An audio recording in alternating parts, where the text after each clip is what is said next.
تعرفون قصة القاضي العماني كعب بن سور مع عمر بن الخطاب رضي الله عنه في القصة الشهيرة التي ذكرها العلماء كالقرطبي وغيرهم.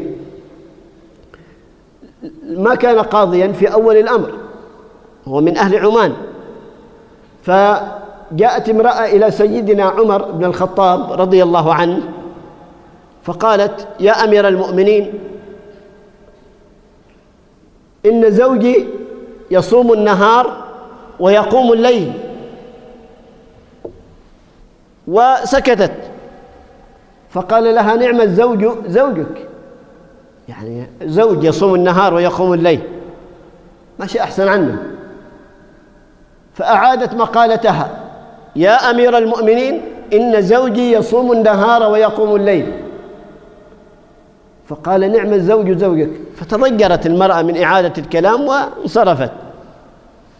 فكعب بن سور كان موجودا في مجلس سيدنا عمر رضي الله عنه، فقال: يا أمير المؤمنين، إنها قد أبلغت في الشكوى، يعني شكت إليك شكوى مريرة. فقال: ما اشتكت؟ فقال كعب بن سور: يا أمير المؤمنين، إذا كان زوجها يصوم النهار ويقوم الليل متى يعطيها حقها؟ كل يوم يصوم النهار وكل يوم يقوم الليل، يعني يقوم الليل بأسره، متى يعطيها حقها؟ فقال: كما فهمت قضيتها فاحكم بينها وبين زوجها. عمر أليس فطنا، لكنه كثير ما يستعمل هذا الأمر حتى ينبهه غيره. هذا حاصل كثير في مواقف عند سيدنا عمر بن الخطاب، يعني مثل قضية الذي قتل ظبيا في الحرم، ثم جاء يسأل عمر عن الفدية وعن الدية وكذا، فإذا بعمر يناجي عبد الرحمن بن عوف، فإذا بذلك الأعرابي يقول: عمر لم يعرف المسألة حتى سأل غيره. فإذا بذلك الأعرابي لم يفجأ إلا بعصا عمر على رأسه، قال له: تقتل في الحرم وتنازع في القضية؟ ألم تسمع قول الله: يحكم به ذوى عدل منكم؟ ما ينفع حكمي وحدي، حتى لو كنت عارف، لابد فيه من حكمين أو من حكمين يحكمان في الهدي هذا أو الفدية لمن قتل شيئا في الحرم. كذلك موقفه عند حسان بن ثابت لما جاء يعني ذلك الرجل الزبرقان بن بدر ويشتكي إلى عمر أن الحطيئة الشاعر المشهور هجاه بأبيات، من ضمنها قال له: فاقعد فإنك أنت الطاعم الكاسي. فقال عمر: والله ما أرى أنه هجاك. ثم التفت إلى حسان عمر رضي الله عنه فقال: يا حسان، أتراه هجاه؟ فقال: نعم، وقد سلح عليه، ما يسد بعد، قدر عليه يقول له. فإذا كان لا يقعد فلا يفعل شيئا إلا الأكل والشرب، ما فائدته؟ فإذا عمر كان يرجع إلى الصحابة أو يرجع إلى من معه من الناس يشاورهم في الأمر، وإن فطن لهذه الأمور.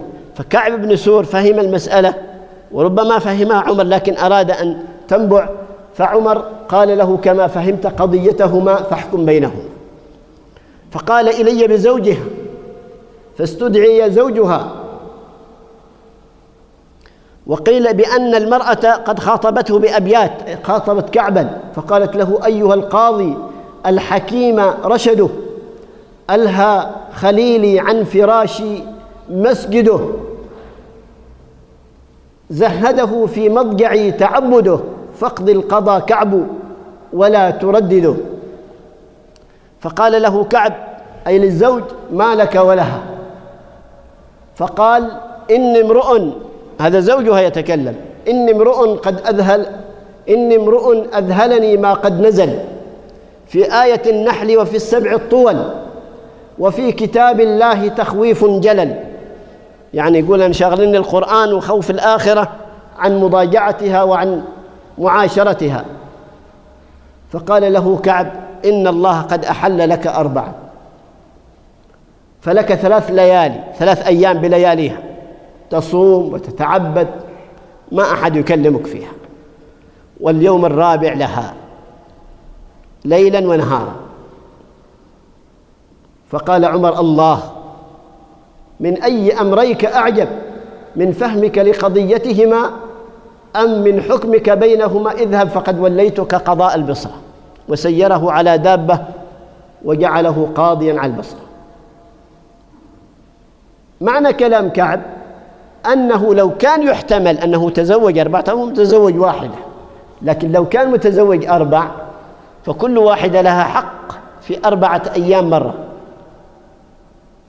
فإذا لم يكن متزوج إلا واحدة فمعناه أنها لها ليلة واحدة في ليال 4 ولها يوم واحد في أيام 4، ومعنى الباقي يقوم خارج البيت. لا، ليس معنى هذا الكلام. المقصود إذا كان العبادة تشغله ويريد يتفرغ لعبادة الله أو طلب علم أو غير ذلك، فإن له 3 أيام بلياليها، ثم اليوم الرابع والليلة الرابعة لها.